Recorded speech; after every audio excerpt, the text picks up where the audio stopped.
ये देखो, ये है आपका विली। ये आपका क्या है, एक विली है। जिस विली के बारे में हम लोग बात कर रहे थे, जिस उंगली जैसी संरचना के बारे में हम लोग बात कर रहे थे, वो हमारा क्या है, ये विली। विली कैसे काम करता है उसको समझो। ये जो उंगली जैसी संरचना आपको दिखाई दे रही है, ये हमारा जो सतह है, ये जो पूरी की पूरी संरचना, ये पूरा एक क्या हुआ, ये एक पूरा का पूरा विली हुआ। और इस विली में आपको और छोटी छोटी संरचनाएं दिखाई दे रही होंगी। ये संरचनाएं क्या कहलाती हैं, ये संरचनाओं को हम बोलते हैं माइक्रोविली। ये जो संरचनाएं आपको छोटी दिखाई दे रही हैं, ये हमारे पास क्या होती है, माइक्रोविली होती हैं। और इसके अंदर ये जो आप देख रहे हो रेड एंड ब्लू कलर का, ये हमारे पास होते हैं रक्त की नलिकाएं, जिसको हम आर्टरीज, वेन यानी कि शिराएं और हमारे धमनियां बोलते हैं। और ये सारी कैपिलरीज, ये सारे रक्त के हमारे जो वेसल्स हैं, ये हमारे रक्त की जो नलिकाएं हैं, ये नलिकाएं हमारे माइक्रोविली के साथ जुड़ी हुई रहती हैं।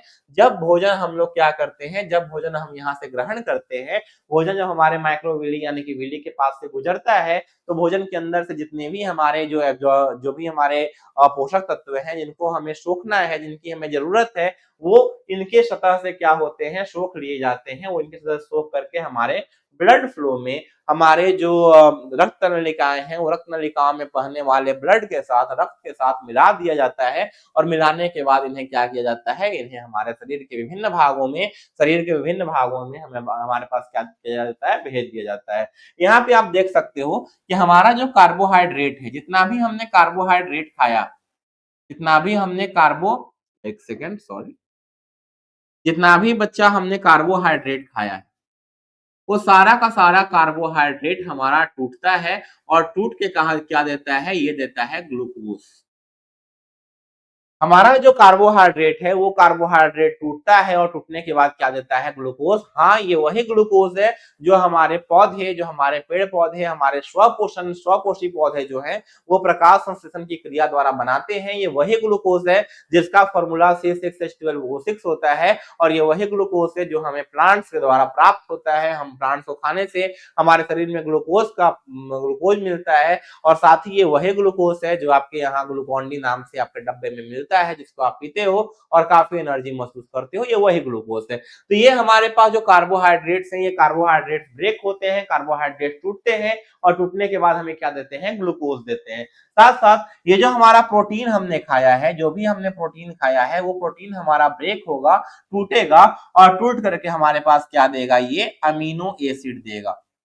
जब प्रोटीन का पाचन होगा तब हमारे पास क्या होगा, वो अमीनो अम्ल देगा, अमीनो एसिड देगा। जो अमीनो एसिड हमारे मसल्स के ग्रोथ में, हमारे मसल्स को स्ट्रांग बनाने के लिए, हमारे मसल्स के ग्रोथ के लिए जरूरी होता है। दैट्स वाई जो हमारे पास जो लोग होते हैं, जो बॉडी बिल्डर होते हैं, जिम करते हैं, वो ज्यादा प्रोटीन का सेवन करते हैं ताकि उनके मसल्स में क्या हो, ज्यादा बढ़ोतरी हो, मसल्स उनकी ज्यादा स्ट्रांग हो पाए। तो ये हमारी सारी चीज था जिसमें हम क्या कर सकते हैं, एस्टिमुलेशन कर सकते हैं, स्वांगीकरण कर सकते हैं। स्वांगीकरण में क्या होगा कि जो भी हमने अवशोषण करके हमारे पास जितने भी पोषक तत्व आए हैं, वो रक्त के द्वारा हमारे शरीर के विभिन्न भागों तक पहुंचा दिए जाएंगे। वहां पे जो कोशिका होगी, वो कोशिका क्या करेगी, उन विभिन्न भागों में जो मौजूद कोशिका है, उस अवशोषित पोषक तत्वों को लेगी और वहां से वो क्या करेंगे, ऊर्जा का निष्कासन करेंगे, ऊर्जा का उत्पादन करेंगे। और ये ऊर्जा का उत्पादन आखिर होता कैसे है, ये पूरा का पूरा एक चैप्टर है। नेक्स्ट चैप्टर जो बायोलॉजी की होगी, जिसमें हम श्वसन के बारे में पढ़ेंगे, रेस्पिरेशन के बारे में पढ़ेंगे, वहां पे मैं आपको बताऊंगा कि आखिर ये पूरा का पूरा जो कॉन्सेप्ट है, ये जो पूरा का पूरा एक मुद्दा है कि आखिर हम अपने भोजन से कैसे ऊर्जा की प्राप्ति करते हैं, तो ये हमें पता चलेगा कहां से, ये हमें पता चलेगा अगले चैप्टर यानी कि श्वसन से। तो बाबू, ये स्वांगीकरण करने का मतलब हमारे जो अवशोषित पोषक तत्व हैं, वो ऊर्जा के लिए, वृद्धि के लिए और कोशिका की मरम्मत के लिए शरीर के प्रत्येक कोशिका तक, शरीर के प्रत्येक अंग तक, प्रत्येक ऊतक तक, प्रत्येक कोशिका तक पहुंचा दिए जाते हैं। और प्रत्येक कोशिका उन जितने भी उसके पास पोषक तत्व हैं, उन पोषक तत्वों के द्वारा वो क्या करती है, पोषक तत्वों के द्वारा वो हमारे शरीर की मरम्मत, शरीर में ऊर्जा का उत्पादन, शरीर में वृद्धि, ये सारी चीजों में वो हमारे ऊर्जा को लगाते हैं, हमारे पोषक तत्वों को लगाते हैं। आगे हम बात करते हैं, नेक्स्ट हमारा जो स्लाइड है वो हमें बताता है कि आखिर ये बड़ी आंत जो है, वो बड़ी आंत का काम क्या है और ये बड़ी आंत आखिर कैसे काम करती है, उसका मुख्य कार्य है क्या। ये आप जो देख रहे हो, ये हमारे पास आता है एक बड़ी आंत का स्ट्रक्चर। ये बड़ी आंत का स्ट्रक्चर आप देख पा रहे हो। इस स्ट्रक्चर में यहाँ पे आपको कहीं पे एक होता है सीकम। एक पॉइंट होता है जिसका नाम क्या है, सीकम है, जहां पे छोटी आंत और बड़ी आंत आपस में मिलते हैं। छोटी आंत में जो भोजन अवशोषित हो चुका, भोजन के जो पोषक तत्व थे, जो न्यूट्रिएंट्स थे, कार्बोहाइड्रेट हो, फूड या फिर प्रोटीन हो, या फिर जो भी चीजें जो हमने अपने रक्त में मिला लिया, अपने रक्त में अवशोषित कर लिया, उसके बाद हमारा जो भोजन है वो छोटी आंत से होते हुए वो बड़ी आंत तक जाती है। छोटी आंत से होते हुए जब वो बड़ी आंत तक जाएगी, तो बड़ी आंत जो होते हैं वो 3 भागों में बाँट दिए जाते हैं। एक होता है हमारा असेंडिंग कॉलन, एक होता है ट्रांसवर्स कॉलन, एक होता है डिसेंडिंग कॉलन। एक होता है हमारा आरोही, एक होता है हमारा अनुदैर्ध्य, एक होता है हमारा अवरोही। ये 3 प्रकार के हमारे पास क्या होते हैं, ये 3 प्रकार के हमारे पास बड़ी आंतों के हमारा एक अंग है, ठीक है। तो यहाँ से जैसे ही सीकम से हमारा जो भोजन है वो आंत के अंदर प्रवेश करेगा, प्रवेश करने के बाद यहाँ पे हमारा जो हमारा जो बड़ी आंत है, लार्ज इंटेस्टाइन है, वो क्या करेगी कि भोजन के अंदर से जो पोषक तत्व है, जो हमारा मुख्य रूप से पानी है, जिस पानी का हमें इस्तेमाल करना पड़ सकता है, जिस पानी की हमें जरूरत हो सकती है, वो इस पूरे के पूरे भोजन में से पानी को अवशोषित कर लेगा। इस पूरे के पूरे जो हमारा बचा हुआ भोजन है उसमें से पानी को अवशोषित कर लेगा, और बाकी जो बच गया वो हमारे लिए अपशिष्ट पदार्थ जैसा होगा। बाकी जो बच गया वो हमारे लिए बहुत बेकार मटेरियल होगा, जिसको हमें अपने शरीर से बाहर करना होता है। तो यहाँ से जो भोजन है उसमें से पानी तो हमने निकाल लिया, ये पूरा का पूरा लार्ज इंटेस्टाइन जो है, यानी कि बड़ी आंत जो है, वो पानी सोखने के काम आता है, पानी के एब्जॉर्प्शन के काम आता है। और पानी के एब्जॉर्प्शन के बाद ये जो पूरा का पूरा न्यूट्रिएंट्स है सारा कुछ एब्जॉर्ब कर लेता है, और हमारे पास जो बचता क्या है, हमारे पास बचता है सिंपल सा, जो हमारे पास जो बिना काम का चीज है, जिसको हमें अपने बॉडी से आउट करना है, वही हमारे पास बचता है। इसकी अगर शारीरिक संरचना की बात करोगे तो ये 1.5 मीटर लंबी नली होती है, यानी कि इसकी लंबाई कितनी है, 1.5 मीटर है। हमारी छोटी आंत की लंबाई कितनी थी, 6 से 7 मीटर थी, इसकी लंबाई कितनी है, 1.5 मीटर है। साथ साथ सीकम क्या है, सीकम है, कोलन है, अनुप्रस्थ है, अवरोही है, मलाशय है, गुदा है, ये सारी चीजें इसके क्या है, भाग है। मैंने सीकम के बारे में बताया, सीकम जहां पे छोटी आंत और बड़ी आंत आपस में क्या होते हैं, जुड़ते हैं, उसका नाम क्या है, सीकम है। साथ साथ आरोही कोलन, अनुप्रस्थ कोलन, अवरोही कोलन, ये हमारे पास आरोही कोलन, अनुप्रस्थ कोलन और अवरोही कोलन, ये हमारे 3 क्या होते हैं, कोलन होते हैं। साथ साथ मलाशय, जहां पे हमारे जो वेस्ट मटेरियल्स हैं, जहां पे अवशिष्ट पदार्थ है, जो मल है, वो मल जहां पर जमा होता है, जहां पर स्टोर होता है, उस जगह का नाम क्या है, मलाशय है। जहां पे हमारे जितने भी मल है, जितनी भी गंदगियां हैं, वो गंदगियां क्या होती हैं, स्टोर होती हैं। साथ साथ ये जो गुदा है, एनल कनाल है, ये एनल कनाल क्या करता है, हमारे बॉडी के अंदर से वो सारा का सारा मल, वो सारा का सारा अपशिष्ट पदार्थ बाहर निकालने में हेल्प करता है। इसका शारीरिक कार्य की अगर बात करेंगे तो ये हमारे भोजन में से जल और साथ साथ खनिजों का क्या करता है, अवशोषण करता है। ये जल को भी सोख लेता है, खनिजों को भी सोख लेता है, और ठोस मल का निर्माण करता है, यानी कि हमारे पास जो मल है, वो मल के साथ उसने पानी को एब्जॉर्ब कर लिया, पानी को सोख लिया, और जो बचा वो ठोस मल का निर्माण उसने किया, भंडारण किया, और मल द्वार से इसका क्या हो गया, उत्सर्जन हो गया, निष्कासन हो गया।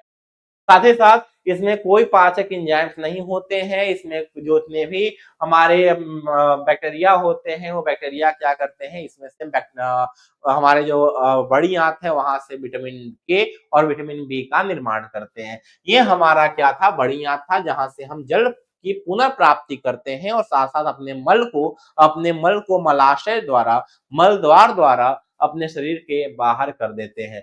इसके बाद हमें बताना है कि आखिर कौन-कौन से जो न्यूट्रिएंट्स हैं, कौन-कौन से हमारे पोषक तत्व हैं, और उनका पाचन की शुरुआत कहाँ से होती है, पाचन उनका पूर्ण कहाँ से होता है, कौन से एंजाइम मदद करते हैं, और अंतिम उत्पाद क्या निकलता है। तो बात करते हैं अगर कार्बोहाइड्रेट की, इसका पाचन का आरंभ हो जाता है मुख से, जो करते हैं लार ग्रंथियों से निकलने वाला लार। लार ग्रंथियां 3 प्रकार की होती हैं, सबलिंगुअल, सबमैंडिबुलर और पैरोटिड। यहाँ से जो लार ग्रंथियों से निकलने वाला लार एमिलेज है, सेलिवरी एमाइलेज है, वहां से ये मुख से हमारा क्या होता है, पाचन की शुरुआत होती है, जो छोटी आंत पे जाकर के समाप्त होती है। यहाँ तक हमारा कार्बोहाइड्रेट का पाचन होते रहता है। यहाँ पे कौन कौन सी सारी चीजें हैं जो कि पाचन में मदद करती हैं, तो लार, साथ साथ अग्न्याशयी एमिलेज यानी कि पेनक्रियाज के बारे में जो मैंने बताया कि पेनक्रियाज में जो एमिलेज होते हैं वो, और हमारे छोटी आंत में पाया जाने वाला माल्टेस, ये तीनों मिलकर के हमारे जो कार्बोहाइड्रेट है इस कार्बोहाइड्रेट का पाचन करते हैं,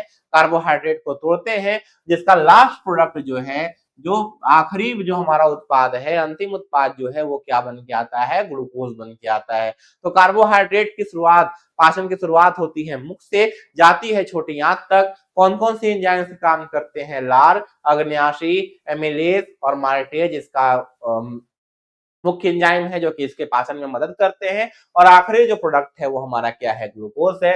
सेम प्रोटीन जो होता है, पाचन शुरू होता है अमाशय से, खत्म होता है छोटी आंत पे। पेप्सिन, ट्रिप्सिन और पेप्टिडेज इसका क्या करते हैं, ये तीनों हमारे मिलकर के प्रोटीन को तोड़ते हैं, प्रोटीन का पाचन करते हैं, और लास्ट में बनता है हमारा एमिनो एसिड जो कि हमारे रक्त में मिल जाता है।